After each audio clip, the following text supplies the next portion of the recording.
Hello，大家好，今天呢出一个视频回复一下小伙伴们啊，因为之前出了一期视频，我说我们单白的天地盖我们可以开到5到8万，可以不用磨刀，然后单黑的话还有双飞可以开到2万左右，然后也是可以不用磨刀，然后呢也不起毛边，然后草味还特别好。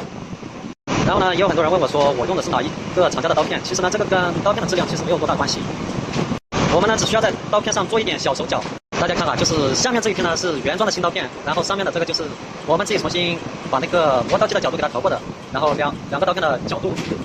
然后呢，我教大家去怎么磨这个刀。首先呢，磨刀机它上面有这颗螺丝，还有这个螺丝，2颗螺丝同时松掉，然后呢，它就可以左右转动。然后我们调的角度大概就是你的这个缝，然后对过来对齐这颗螺丝的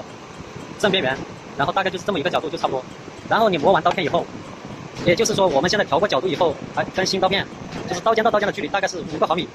然后我们现在用的是那种大刀片哈，然后当然比如说小刀片的话也是可以的啊，小刀片一样的调的，就比如说赛利的这种小刀片，然后它磨刀机的角度一样都是可以调节的。然后这个就是我们重新调角度磨过的刀，这样子的。大家学会了给我点个赞、转发、收藏。比如说赛利的这种小刀片，然后它磨刀机的角度一样都是可以调节的。然后这个就是我们重新调角度磨过的刀，这样子的。大家学会了给我点个赞、转发、收藏。